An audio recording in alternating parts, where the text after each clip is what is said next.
आणि आता बातमी पुण्यामधून आहे। पुण्यातील गुलटेकडी या ठिकाणी खलील शेख नावाच्या बिल्डरनं जीवन संपवलंय। जीवन संपवण्याआधी बनवलेला त्यांचा एक व्हिडिओ पोलिसांच्या हाती लागलाय। दरम्यान या प्रकरणामध्ये काही राजकीय नेत्यांची नावं असल्याची ही माहिती आहे। सुसाईड नोटमध्ये उल्लेख असणाऱ्यांची पुणे पोलीस चौकशी करणार आहेत।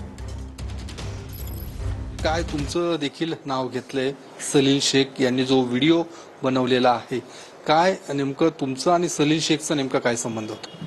पण हा प्रोजेक्ट काय फक्त त्याच्यापुरता नाही झाला। ह्याच्यामध्ये तुम्ही बघितलं असेल की मागच्या वर्षी स्वतः बाळासाहेब शेडगेच म्हणले की आता मलाच याच्यामध्ये फाशी घ्यायची वेळ आली। म्हणजे हा प्रोजेक्ट मी निवडून आल्यामुळं हे माझे 4 पार्टनर होते, काही लोकांना अन्याय झाला आणि त्याच्यामुळं ह्या सगळ्या प्रोजेक्टला आता जो त्रास झालाय हा राजकीय त्रास झालाय।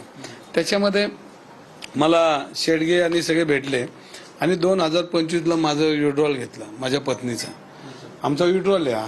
याच्यामध्ये 2025 मध्ये खलील शेख व्हिडिओमध्ये म्हणतो की 50 लाख रुपये तुमच्याकडनं त्यांना येणं बाकी आहे। मग नाही माझ्याकडनं नाही, हे आमच्या प्रोजेक्टमधनं आहे आणि प्रोजेक्ट सगळे बाळासाहेब शेडगे बघत होते।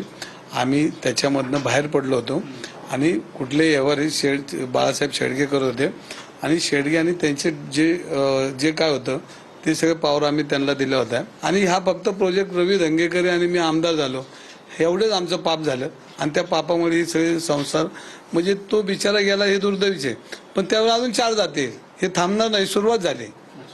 आणि माझ्या स्वतःच्या फ्लॅटला सील केले बघा कोर्टाने, लोन भरलं नाही तर। कॅमेरामन अभिजित पिसेसह मी योगेश बोरसे, TV9 मराठी।